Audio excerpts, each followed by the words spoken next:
はいどうも皆さんご機嫌いかがでしょうか。ゲームがあるからギリ生きてる山ちゃんと申します。今回は Steam で2022年リリース予定のアドベンチャー作品をピックアップしました。アドベンチャーは私の大好きなジャンルです。今回は日本語対応予定の作品のみを紹介していきます。気になった作品があったらウィッシュリストの参考にしてもらえたらと思います。私のチャンネルでは今後発売予定の新作ゲームやセール情報などを簡単にわかりやすく紹介しております。この動画が少しでもあなたのお役に立てたら幸いです。高評価ボタンとチャンネル登録で応援をお願いいたします。それでは早速いってみましょう。まずはじめにフリジット。2022年リリース予定日本語対応の作品です。フォロワー数は1155人。北極圏を舞台にしたサバイバルアドベンチャー。SF スリラー映画ザ・シングにインスパイアされた本作。放題は優勢からの物体 X といえば見たことがある方もいらっしゃるんではないでしょうか。物語の舞台はカナダの北極圏。そこで氷河の汚染を研究している研究者が地元の野生生物が奇妙なウイルスに感染していることを発見します。偶然にもカナダのデビルズレイクを訪れた元ハンターの主人公がウイルスの蔓延により崩壊した極寒の北極圏で未知のウイルスの謎を解明するためにサバイバルに出発するといった物語。ダイナミックに変化する天候への対処や喉の渇き、空腹、疲労といった体調管理をしながら凍てつく世界で数少ない資源を集めユニークなアイテムをクラフトし過酷な環境を生き抜いていくサバイバルアドベンチャー。フリジットは2022年リリース予定日本語対応の作品です。異界。2022年3月29日リリース予定日本語対応の作品です。フォロワー数は1220人。江戸時代の日本を舞台にした一人称視点のサイコホラー。日本の民間伝承や妖怪、幽霊などに影響を受けたスペインのゲームメーカーが作る和風ホラーアドベンチャー。主人公は訳あって神社で暮らしている巫女の直子。神主のいないある日、神社に異変が発生します。地位猛量の巣窟となった神社で目を覚ました直子は妖怪を封じるべく巫女として行動していきます。しかし異形の存在に対抗する手段はほとんどなく、唯一の対抗手段はお札を使って解き放たれた妖怪を封じ込めること。リアルなグラフィックや恐怖を煽るサウンドなどかなり怖そうな作品です。異界は2022年3月29日リリース予定日本語対応の作品です。クライマースカイズ・ザ・リミット。2022年リリース予定日本語対応の作品です。フォロワー数は1290人。危険な雪山の山頂を目指す登山サバイバルアドベンチャー。プレイヤーは登山家となり、登山ルートを考えて装備の準備を整え、エベレストや K2 といった世界の山の頂を目指すといった内容です。スタート前はマップを確認して天候を考慮しながらどの登山ルートをたどりどの程度の物資が必要かを適切に選択することが重要です。不必要なアイテムは重荷となり登山を困難にさせるので事前準備は入念な計画を立てましょう。山頂までの道のりは長く険しく、上や乾き、体温などのリソース管理が重要で絶え間なく変化する天候、ランダムなイベントなど様々な問題が降りかかります。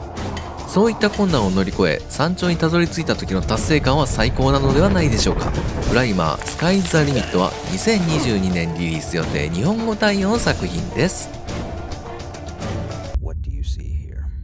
シーン・インベンスティゲーターズ。2022年春頃リリース予定日本語対応の作品です。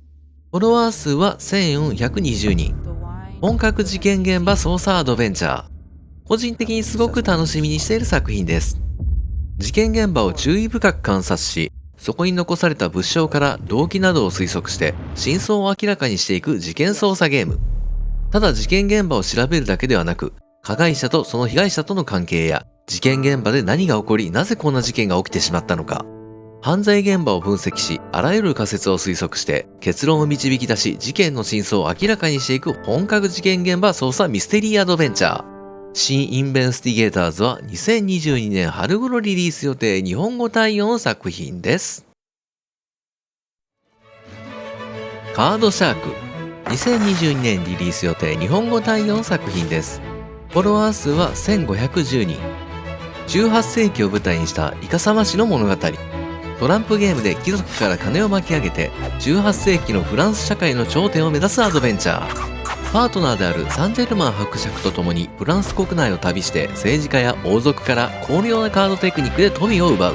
テーブル上のイカサマだけではなく、ストーリーにおいても陰謀、嘘、裏切りといったテーマがメインとなっており、イカサマが割れれば命の危険もあるみたいです。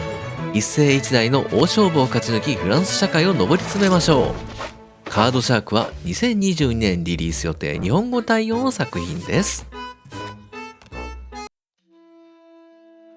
インモラリティ、2022年リリース予定日本語対応の作品です。フォロワー数は1740人。実写を用いた作品で知られるハーストーリーやテリングライズなどを手掛けたクリエイターによる新作ミステリーアドベンチャー。忽然と姿を消した女優マリッサ・マルセルとなぜか公開されなかった3本の映画をめぐるストーリーが展開されていくようです。詳細はまだ分かりませんが、過去作と同様に映像を見て推理していくと思うので、3本の映画を見て謎を解いていくといった感じになるのでしょうか。Steam ストアのページも何か謎が隠されていそうな感じの雰囲気です。インモラリティは2022年リリース予定日本語対応の作品です。ディシデント、フロストランドエスケープ、2022年リリース予定日本語対応の作品です。フォロワー数は2770人。極寒の強制収容所からの脱出サバイバルアドベンチャー。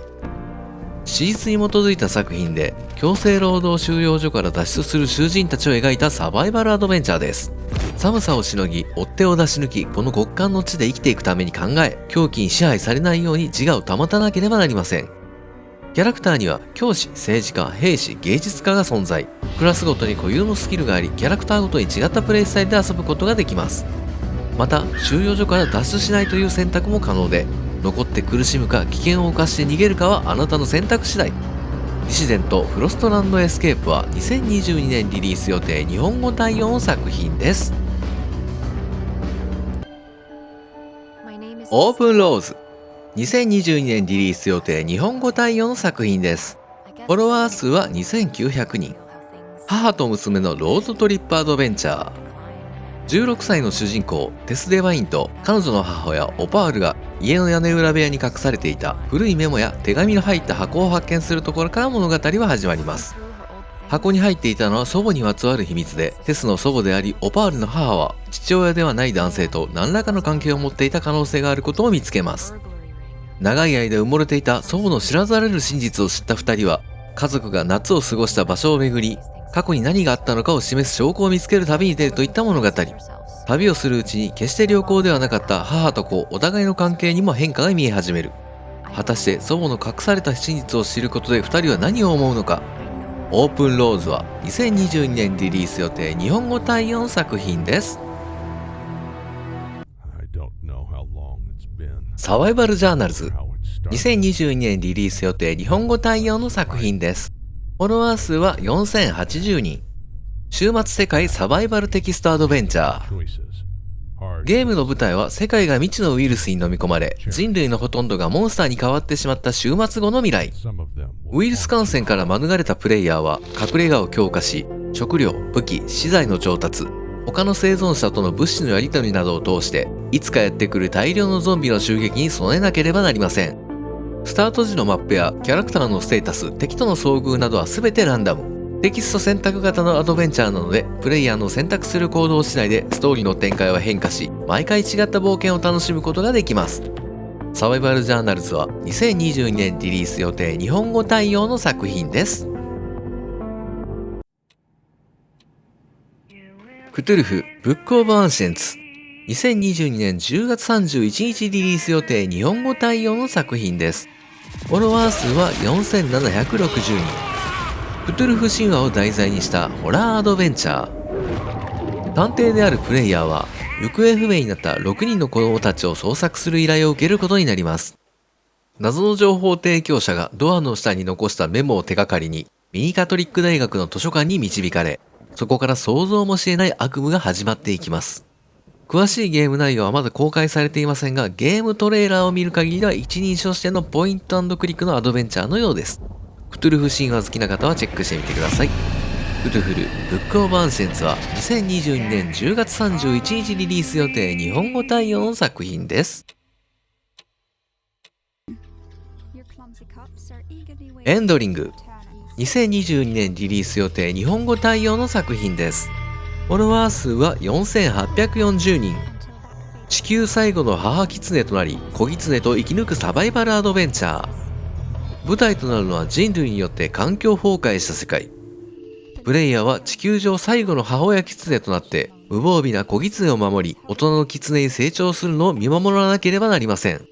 そのためには脅威である人間がうろつく荒廃したフィールドを探索し、子狐を養うために他の動物を狩る必要があります。人類によって崩壊した世界を目の当たりにしながら人間の脅威の及ばない安息の地を目指す物語。ゲームトレーラーでは4匹の子狐がいるのですが、1匹人間の罠にかかって捕まってしまいます。この後の展開がすごく気になります。エンドリングは2022年リリース予定日本語対応の作品です。SCP シークレットファイルズ、2022年リリース予定日本語対応の作品です。フォロワー数は5170人。自然法則から乖離し、科学的に解明不能な事柄を調査・研究する SCP 財団をテーマにしたアドベンチャーです。プレイヤーは財団研究員のカールとなって極秘ファイルの整理を任されることになりますが、ファイルを調べているうちに精神に影響を受け、不可解な現象に見舞われていきます。ゲームは5つの短編ストーリーで構成されており、各エピソードごとに異なったゲームデザインやグラフィックで作られていることが本作の特徴。時には一人称視点のホラーだったり、またはレトロな 2D ドットだったりと、それぞれのエピソードを通して奇妙な体験ができる作品です。SCP シークレットファイルズは2022年リリース予定日本語対応の作品です。マーサーイ Z、2022年2月24日リリース予定日本語対応の作品です。フォロワー数は5210人。妹の死の真相を暴くサイコロジカルホラー。舞台となるのは1944年のイタリア・トスカーナ州。第二次世界大戦において連合軍とドイツ軍の戦いが激しさを増す中、一人の女性の水死体が発見される。何者かに惨殺されたとみられるものの、死の真相は謎めいた伝承によって覆い隠され、さらには戦争の恐怖も近づいています。亡くなった彼女の双子の姉は喪失感から来る心の傷を一人で抱え込んでしまいます。ゲームは一人称視点で双子の姉を操作して妹の死の真相を解き明かしていくといった内容。事実を追求する若い女性の目を通して触れるべきではなかった真実が明らかになっていく。マーサーイズ Z は2022年2月24日リリース予定日本語対応の作品です。ヘーゼルスカイ、2022年リリース予定日本語対応の作品です。フォロワー数は5450人。自分の運命に抗う若きエンジニアの物語。主人公のシェーンは訳あって故郷の都市ギデオンから遠く離れた島で暮らしていました。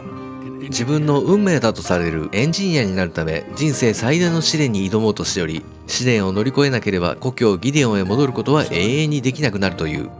またシェーンは同じ訓練生のエンジニアであるエリンと無線を通して交流しており、エリンとの関係がシェーンの世界観を大きく変えていくことになるが、運命と願望が一致することはほとんどないことを知ります。シェーンは果たして運命に従いエンジニアになるのか、それとも別の生き方を模索するのか。自分の運命と欲望に向き合う若きエンジニアを描いたハートフルなアドベンチャー。ヘーゼルスカイは2022年リリース予定日本語対応の作品です。